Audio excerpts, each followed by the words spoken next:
This is Comedy Central's Political Comedy by Lloyd Crawford. Jonathan Stewart Leibowitz was born November 28, 1962, in New York City, to Marion Leibowitz and Donald Leibowitz.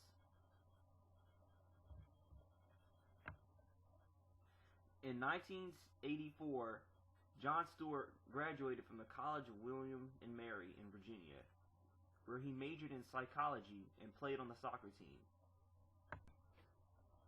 Stephen Colbert was born in Washington, D.C., and grew up in Charleston, South Carolina, on James Island, to James William Colbert Jr. and Lorna Colbert, and was the youngest of 11 children in an Irish Catholic family. On September 11, 1974, when Colbert was 10 years old, his father and two of his brothers, Peter and Paul, were killed in the crash of Eastern Airlines Flight 212 while it was attempting to land in Charlotte, North Carolina. Stephen Colbert was devastated by this and was relocated by his mother to the downtown and more urban environment of East Bay Street in Charleston. For a while he was uncertain whether he would attend college, but ultimately he applied and was accepted to Hampden-Sydney College in Virginia, where he soon found out that he had a love of plays, and quickly after he decided to transfer to Northwestern University School of Speech to study performance and drama. Jon Stewart made his stand-up debut at the Bitter End in 1986, the same place where his comedic idol Woody Allen began. This is where he legally changed his name to Jon Stewart because he had lost all contact with his father from the divorce. For 2 years, he would perform at 2 a.m. while developing his comedic style. And in 1989, he landed his first television job as a writer for Caroline's Comedy Hour. And in 1991 was when he first began hosting Comedy Central's short attention span theater, along with Patty Rose-Bora. In 1993, Stewart developed The Jon Stewart Show, a talk show on MTV. This was the first talk show on MTV, and it was an instant hit, becoming the second highest rated MTV show behind Beavis and Butthead. The show was popular until June 1995, when it was canceled because it was moved to a 2 a.m. time slot. All was not bad though, because one of his final guests, David Letterman, saw something special in Jon, and he signed Jon Stewart with his production company, Worldwide Pants. So when Stewart became a frequent guest host for Tom Snyder on The Late Late Show. In 1997, Stephen Colbert joined the cast of Comedy Central's parody news series, The Daily Show, as one of the 4 senior correspondents. In 1999, the best thing that could have happened to comedy and politics became so. Jon Stewart began regularly hosting The Daily Show, which in my opinion has become a beacon of light that shines truth upon the political scene, which has been forever wrapped in mystery and lies that corrupt our American fan base. With The Daily Show, Jon Stewart, Stephen Colbert, and the rest of his team began truly showing Americans the moral wrongdoings that go on behind the political scene. In 2000, Jon Stewart married Tracy McShane, his girlfriend of 4 years. The couple met on a blind date set up by a production assistant on Stewart's film Wishful Thinking. And in July 2004, they had their first child, Nathan Thomas Stewart. Their second child, Maggie Rose Stewart, was born in February 2006. In a television exchange with then CNN personality Tucker Carlson on Crossfire on October 15, 2004, Stewart criticized the state of television journalism and pleaded with the show's host to stop hurting America. Stewart shifted the discussion towards the show itself, asserting that Crossfire had failed in its responsibility to inform and educate viewers about politics as a serious topic. Stewart stated that the show engaged in partisan hackery instead of honest debate, and said that the show's host's assertion that Crossfire is a debate show is like saying pro wrestling is a show about athletic competition. When Carlson began to try and get Jon Stewart off of the show, Stewart retorted, "You're as big as a dick on your show as you are on any show." In January 2005, CNN announced that it was canceling Crossfire. When asked about the cancellations, Jon Stewart quipped from The Daily Show that he had fought the law and the law lost. On October 17, 2005, Stephen Colbert began hosting his own television show, The Colbert Report. The Colbert Report focuses more on Stephen Colbert himself instead of the day-to-day news style of The Daily Show. And in its first years, The Colbert Report had amazing popularity, as it had 1.2 million viewers nightly during its first week on the air. And within months, Stephen Colbert signed a long-term contract with Comedy Central. Stephen Colbert has shown through The Colbert Report that even the funniest sense of justice can be received well by the public. Oh, I'm sorry. Stephen Colbert stands for every unknowing American that has no idea what goes on in the political world. He frequently expresses this by his nonchalant personality during interviews. In the 2000s, Jon Stewart has been the leading man on the war against misleading news networks, such as Fox News, that distort the news to fit a conservative agenda. Jon Stewart has been tearing down elitist and left-wing television that are strictly biased towards the Republican conservative media and that are naive and misleading to the American people. When Fox News started firing back at Jon Stewart, he replied that he would never back down from a challenge. He would never stop exposing Fox News as the lying cheats that they are.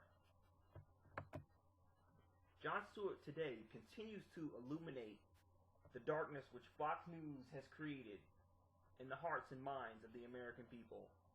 And he shows the people the truth about our political system, our government, and real-world facts that Fox News regularly distorts. On October 16, 2007, Stephen Colbert announced his candidacy on his show to run for president in the United States, stating his intention to run both on the Republican and Democrat parties. He later abandoned plans to run as a Republican due to the $35,000 fee required to file for the South Carolina primary. However, he continued to seek a place on the Democratic ballot, and on October 28, 2007, he legally campaigned in South Carolina. On November 1st, 2007, the South Carolina Democratic Party Executive Council voted 13-3 to refuse Colbert's application onto the ballot. They said in an interview that the council that he wasn't a serious candidate and that he wasn't selected to be on the ballot. Some speculate that if Colbert was kept on the ballot, that he would have actually run for president and won the presidency in the primary in general elections. But because Colbert was denied, he donated all his campaign funds to charity, which benefited 14,000 low-income students in Pennsylvania. In 2008, Jon Stewart was an important factor in the unionization of the writers for Comedy Central.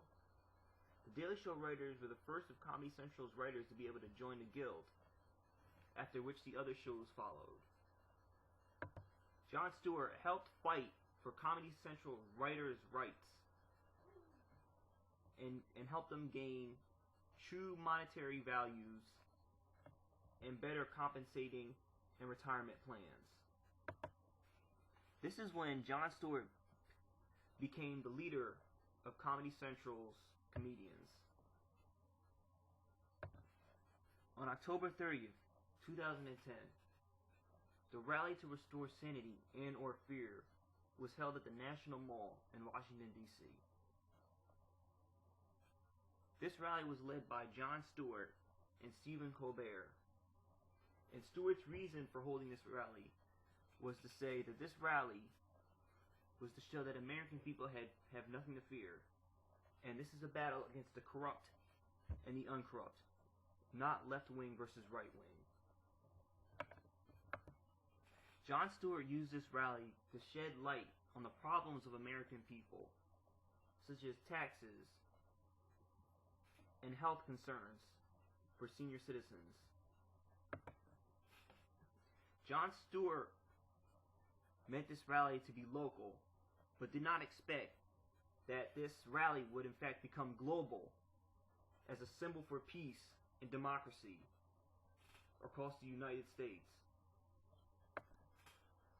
During the end of the rally, Stephen Colbert summoned a giant papier-mâché copy of him that he called Fearzilla, trying to take control of the rally and destroy the sanity that Jon Stewart hoped to create.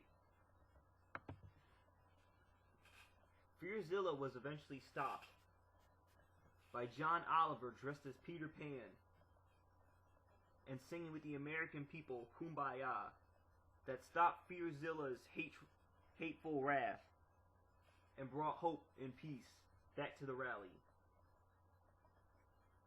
This was an important symbol of what Jon Stewart was going for in his rally to restore sanity, and that hope and peace and the power to believe will always defeat hatred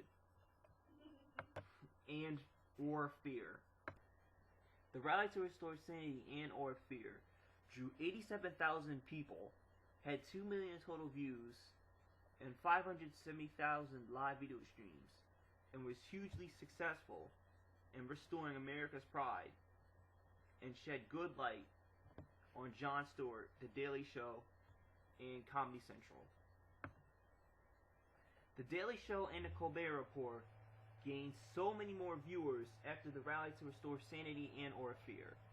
They became the highest grossing comedy political satire shows ever made. Stephen Colbert is married to his wife Evelyn McGee Colbert, who he has known for a decade. He has 2 sons, Peter and John, and 1 daughter, Madeline, who have also appeared with Stephen Colbert on The Daily Show.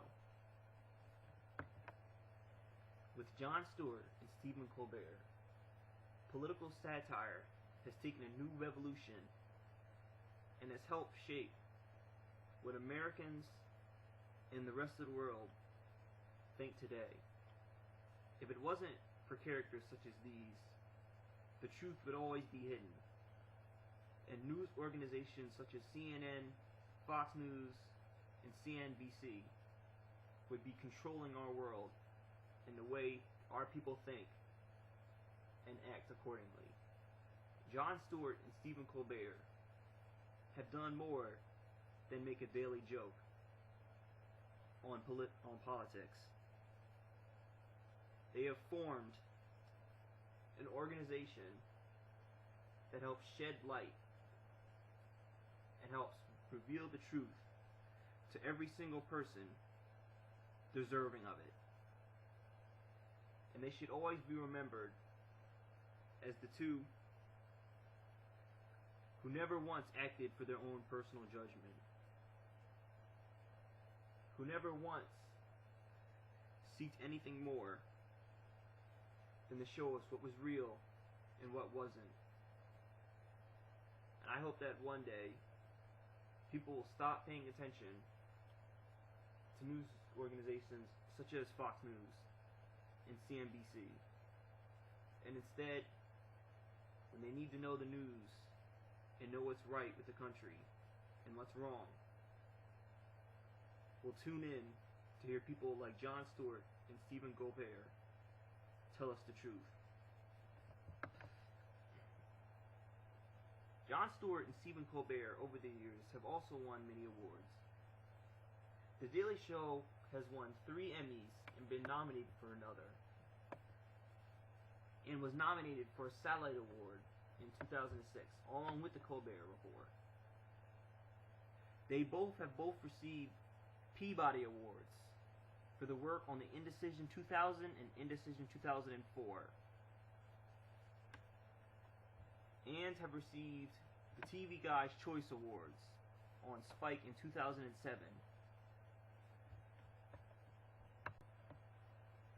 This has been Lloyd Crawford, and I hope all of you enjoyed my presentation on Jon Stewart and Stephen Colbert. Thank you for watching.